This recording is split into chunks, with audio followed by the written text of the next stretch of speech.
यादव जी।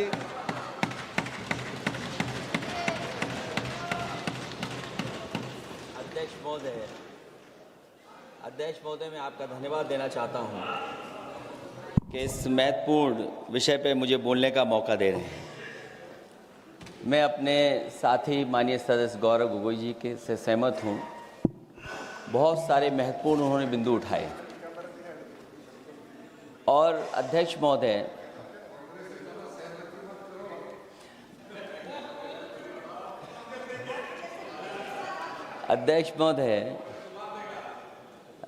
मुझसे ज़्यादा मेरे रिश्ते शायद हमारे विपक्ष के लोग ज़्यादा जान रहे हैं और जितना विपक्ष के लोग नज़र रखेंगे मैं समझता हूँ उतना रिश्ते और मजबूत हो जाएंगे। अध्यक्ष महोदय मैं आंदोलन को बहुत दूर से देख रहा था और उस आंदोलन में जो जीत के बाद नारा लगा, एक नारा लगा अध्यक्ष महोदय, सरकार के खिलाफ नारा लगा कि सरकार को ये अहंकार था कि सरकार झुकती नहीं है, लेकिन उन्हीं नई पीढ़ी के लोगों ने ये वो नारा दिया कि झुकाने वाला चाहिए, सरकार भी झुकती है और सरकारों को झुकाना भी नौजवानों को आता है। सरकार झुकी और स्वीकार किया उन्होंने।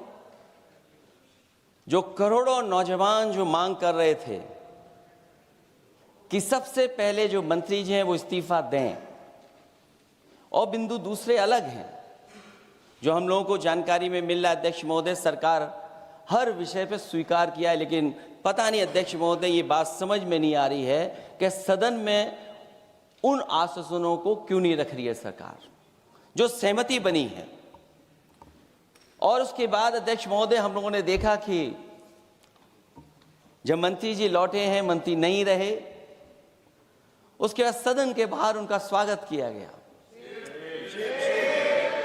अध्यक्ष महोदय जो स्वागत हुआ उसके लिए हमें कोई शिकायत नहीं है, लेकिन माननीय सदस्यों को कितनी बड़ी राहत मिली होगी, कितने बड़े संकट से बचाया उन्होंने। एक प्रधान जी को हटा करके प्रधानमंत्री बचा लिया आपने। और ऐसा अध्यक्ष महोदय आंदोलन किसी ने नहीं देखा जिस आंदोलन में नई पीढ़ी के लोग, कम उम्र के लोग निकल करके आ गए और जो नारे दिए गए। ये सरकार पिछले कई वर्षों से नकारात्मक प्रचार पर टिकी हुई थी, नकारात्मक राजनीति करती थी और न जाने कितने हजार करोड़ रुपए खर्च किए होंगे सरकार ने नकारात्मक राजनीति के लिए। लेकिन नई पीढ़ी को मैं बधाई देना चाहता हूं, उनके मनोबल को और उनकी एकता को, और जिस तरीके से उन्होंने प्रचार किया, अंततः सरकार को झुकना पड़ गया। भाजपा वचन नहीं देती, जुमला देती है। तो मुझे उम्मीद है कि सभी युवा नौजवानों का जो मांग की है उन्होंने, उन सभी मांगों को सरकार स्वीकार करेगी। और सरकार ये भी स्वीकार कर लिया होगा कि कोई दल मजाक में बना तो कितनी बड़ा दल बन गया। जो कोई चीज मजाक से शुरू हुई वो कितना सीरियस हो गई, और इतना सीरियस हुई कि हमारी सरकार लोकतांत्रिक हो गई कि जो उनको धरने पे बैठने दिया। सरकार लोकतांत्रिक थी कि उन्हें धरने पर बैठने दिया। हमने वो भी समय देखा है कि जहां पर धरने पर नहीं बैठने दिया, वर्षों वर्ष लोग बैठे रहे धरने पर, उनकी सुनी नहीं गई। इसी दिल्ली को घेरा था किसानों ने, और सरकार को लगा कि चुनाव आ गया तो सरकार ने तीनों काले कानून वापस ले लिए। जब सरकार घबरा जाती है, डर जाती है, तो सरकार स्वीकार कर लेती है।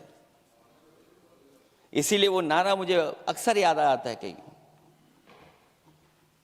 कि झुकाने वाला चाहिए, सरकार भी झुकती है। जो विषय लाया गया है कि prevention of unlawful means act, सरकार को कम से कम ये बताना चाहिए था कि 2024 में जब ये लेकर के आए थे तो आज 2026 में कैसे पेपर लीक हो गया।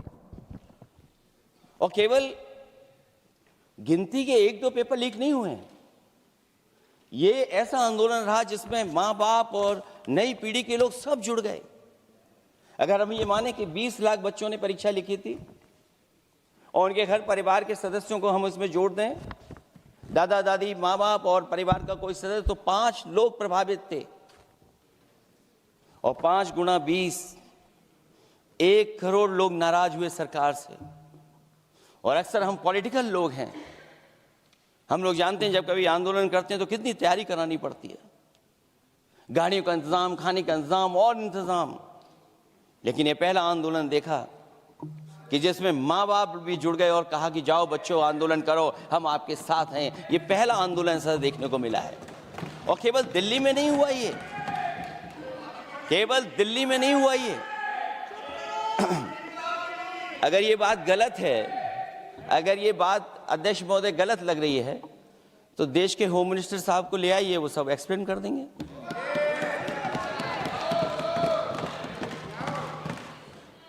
पहला आंदोलन जिसमें माँ बाप ने साथ दिया, क्योंकि परीक्षा से कितना दुखी हैं लोग। ये जो परीक्षाएं लीक हुई हैं, कई महीनों पहले ये किताब बना दी थी। और अध्यक्ष महोदय, जो लोग चढ़ावा चोरी नहीं बचा पाए, वो पेपर लीक कैसे बचा पाएंगे? जो भगवान के दरबार से दान गायब हो गया, दान चला गया, वो लोग पेपर लीक बचाएंगे?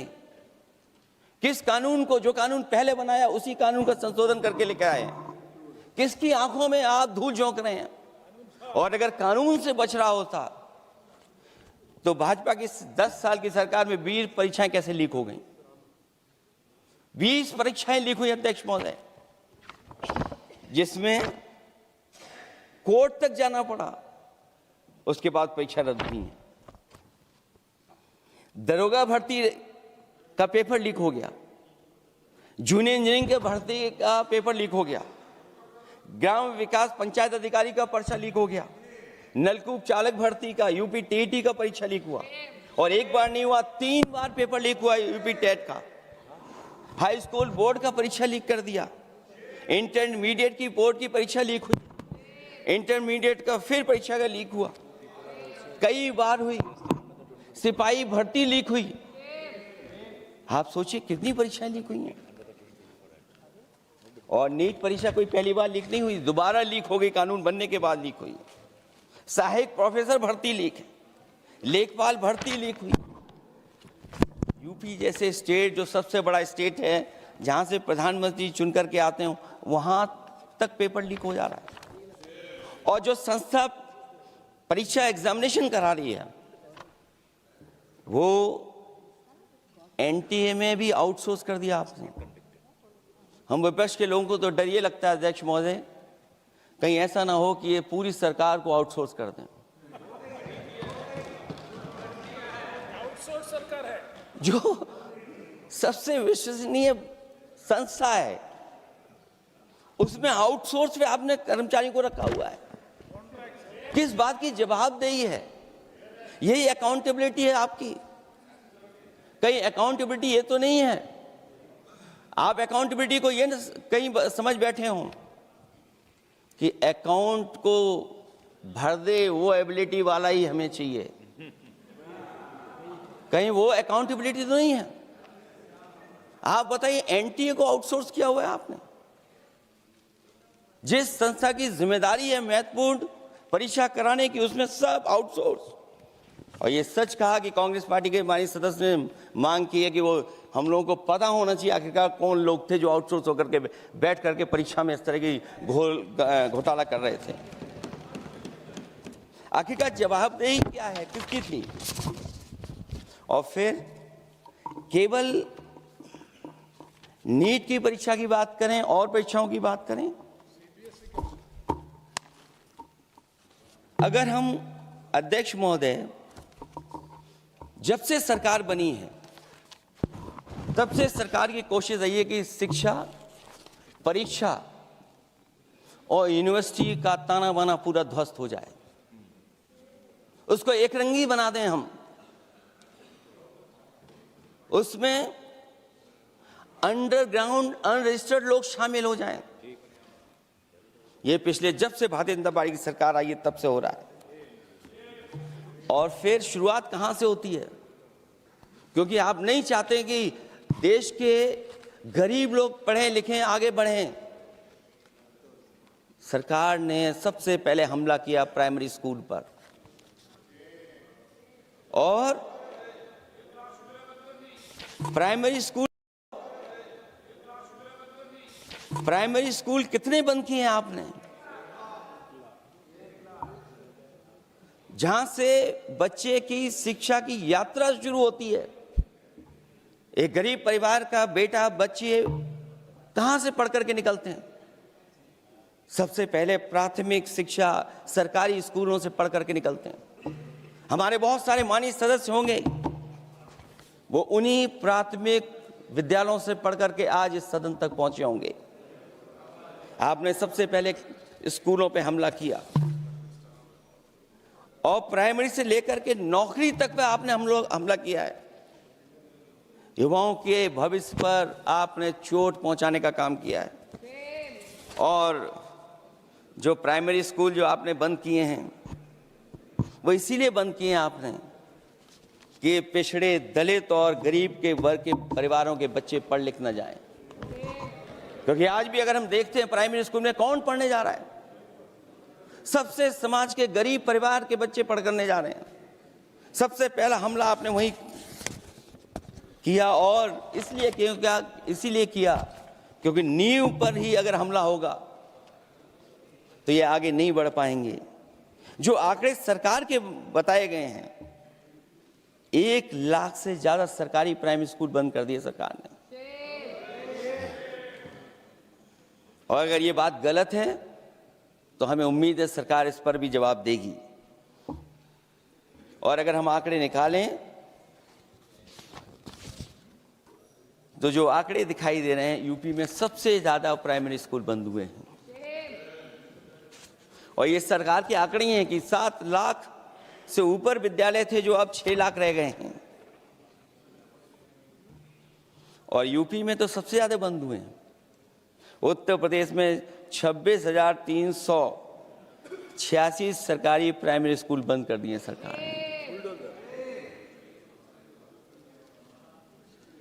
और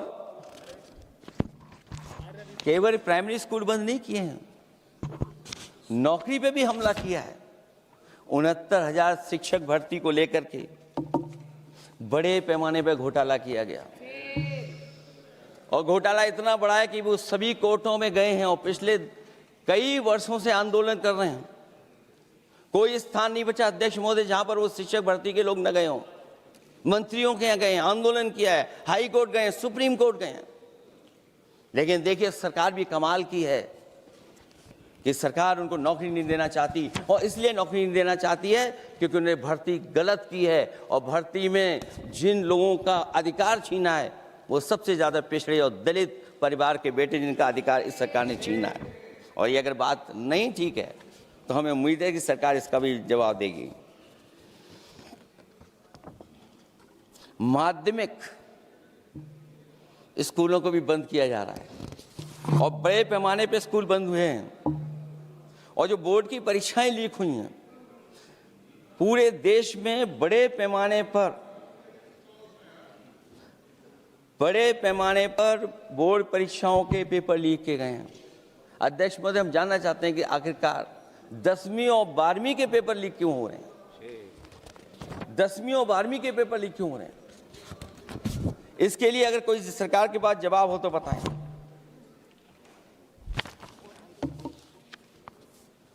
और जो बच्चियों ने जान दी है नीट की परीक्षा में, जब परीक्षा का पेपर लीक हो गया है, अध्यक्ष महोदय, मैं अपनी तरफ से, पार्टी की तरफ से और सभी की तरफ से उन्हें श्रद्धांजलि देता हूं। और हमें उम्मीद है कि सरकार उन बच्चों की मांग मानेगी जिन बच्चों ने ये शर्त रखी है कि उनके परिवार के लोगों को 1 करोड़ मुआवजा दिया जाए। जब उच्च शिक्षा में जिस तरीके से भर्ती हो रही है, अध्यक्ष महोदय, जो उच्च शिक्षा की भर्ती है उसमें जो अपॉइंटमेंट हो रहे हैं उनके बारे में तो क्या चर्चा करें कि जब संस्था पे सबसे ऊपर बैठा व्यक्ति ही अन्याय करेगा तो पूरी संस्था में अन्याय होगा। जब से ये सरकार आई है, जो बड़ी बड़ी संस्थाएं हैं उन सब संस्थाओं में एक रंगी लोगों को बैठा करके उन संस्थाओं को ध्वस्त करने का काम कर रहे हैं, और न केवल उन संस्थाओं को खराब कर रहे हैं बल्कि अध्यक्ष महोदय, उत्तर प्रदेश में एक स्वतंत्र सेनानी, उनके नाम पर यूनिवर्सिटी बनी, मौलाना जौहर यूनिवर्सिटी बनकर के तैयार हो गई। इन्होंने कोई सरकारी यूनिवर्सिटी नहीं बनाई, और अगर कोई प्राइवेट यूनिवर्सिटी बन भी गई है तो उसको भी हथौड़ा लेकर के तोड़ने की तैयारी कर रहे हैं ये लोग। ये नफरत की राजनीति कहां लेकर के पहुंचा देगी। और जब से बीजेपी की सरकार आई है तब से नफरत की राजनीति और दूसरे लोगों के साथ किस तरह का व्यवहार हो रहा है, उन्हें कहीं भी न्याय तक नहीं दिला पाई सरकार। और जब नौकरी की बात आ जाए तो अध्यक्ष महोदय, अग्निवीर भर्ती में भी जो हर साल में कितनी भर्ती होती थी, कभी 80,000 भर्ती हुआ करती थी, अब भर्ती केवल 10,000 हो पा रही है। आखिरकार अध्यक्ष महोदय, सरकार नौजवानों की पढ़ाई और नौकरी पे हमला क्यों कर रही है, और नौकरी पे हमला क्यों हो रहा है? जब आप ये कहते हैं कि हमारे नौजवान हमारी डेमोग्राफिक डिविडेंड बन करके आए हैं, कहीं यही नौजवान हमारी आपदा न बन जाए, इसके बारे में भी सरकार को सोचना चाहिए। और मैं ये जरूर कहना चाहता हूं कि अध्यक्ष महोदय, अगर शिक्षा अच्छी होगी, परीक्षा सच्ची होगी, तो तरक्की भी पक्की होगी। और ये तरक्की नहीं चाहते हैं, इसीलिए शिक्षा पर और परीक्षा पर हमला कर रहे हैं। मैं इन्हीं शब्दों के साथ अध्यक्ष महोदय आपका धन्यवाद देता हूं। और जो बिल लेकर के आए हैं आप, बिल तो 24 में भी लेकर के आए थे आप, जो 24 में बिल लेकर के आए थे उसके बाद नीट परीक्षा का पेपर लीक क्यों हो गया, ये आप बता देना मंत्री जी।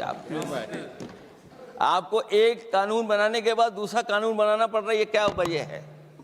और आपको मंत्री जी का स्वागत इसलिए करना पड़ रहा है कि आपको संकट से बचा लिया। और अगर अखिलेश जी तो समाजवादी है।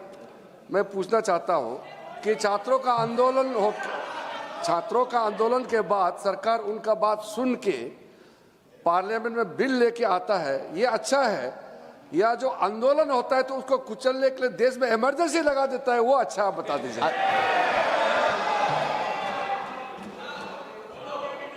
अध्यक्ष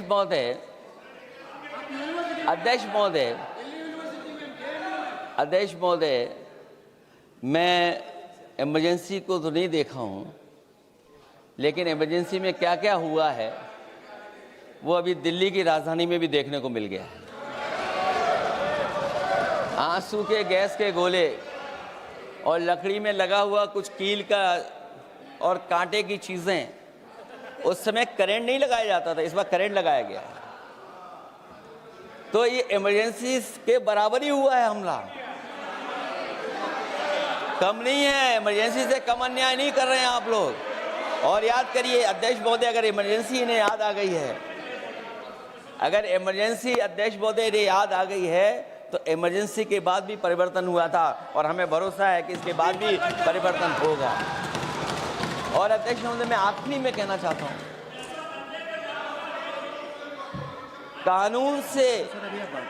कानून से नहीं, नियत साफ होगी तब नीट का परीक्षा साफ होगी। सवाल कानून का नहीं है, आपकी नियत साफ नहीं है। और जिस समय आपकी नियत साफ होगी तो परीक्षा भी साफ हो जाएगी। और हमारे साथी जो कुछ और बातें उठा रहे हैं, आज मौका नहीं है लेकिन आपको भगवान भी माफ नहीं करेंगे, क्योंकि आप चढ़ावा चोरी में शामिल हुए हैं। और चढ़ावा ही नहीं, जो गुप्त दान था वो भी चोरी हुआ है, गुप्त दान। और ये पाप की श्रेणी में नहीं आता है, महापाप की श्रेणी में आता है। Akhilesh ji bill pay. और अध्यक्ष महोदय, आखिरी में मैं इतना ही कहना चाहता हूं, शिक्षा की रक्षा के लिए जो आंदोलन हुआ है वो हमेशा आंदोलन जीतेंगे। बहुत बहुत धन्यवाद, बहुत बहुत आभार प्रकट करता हूं आपका। श्री अभिषेक बनर्जी।